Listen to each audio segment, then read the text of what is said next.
গতকালকে গেছে হচ্ছে ভূত চতুর্দশী, আজকে হচ্ছে দীপাবলি। এই মুহূর্তে আমি রয়েছি এমন একটা মন্দিরে। দীপাবলির সন্ধেবেলাতে মান্যতা আছে যে এই মন্দিরটা এক রাতের মধ্যে তৈরি হয়েছিল এবং সেটাও করেছিল ভূতেরা। আর সেই মন্দিরটা কিন্তু অন্য কোনো মন্দির নয়, এটা হচ্ছে কাকন মঠ মন্দির। আমি ওপরে উঠে আসছি, এই কথাগুলো বলছি, আমার গাটা ছমছম করছে, আমার মাথার এই জায়গাটা কেমন একটা ঝিঝি ঝিঝি ধরছে, কারণ অদ্ভুত একটা অনুভূতি হচ্ছে আমার এই মন্দিরে ঢুকে।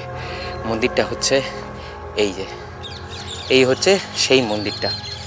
একটা পাথরের উপরে আরেকটা পাথর বসিয়ে তৈরি করা হয়েছে এই কাকন মঠ মন্দির। তোমরা মন্দিরে যদি দেখো, এই পাথরের গ্যাপগুলো দেখলেই বুঝতে পারবে, প্রত্যেকটা পাথরের মধ্যে কিন্তু কিছু না কিছু হলেও গ্যাপ রয়েছে।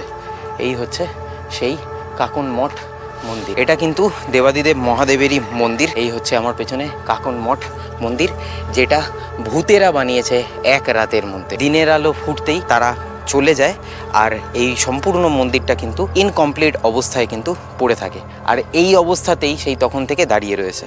এখানে আশেপাশে যে কটা পাথর রয়েছে, সব কটা পাথর নড়ালেই কিন্তু এই মন্দির কাঁপতে থাকে, হেলতে থাকে। তো এই হচ্ছে সেই কাকন মঠ মন্দির।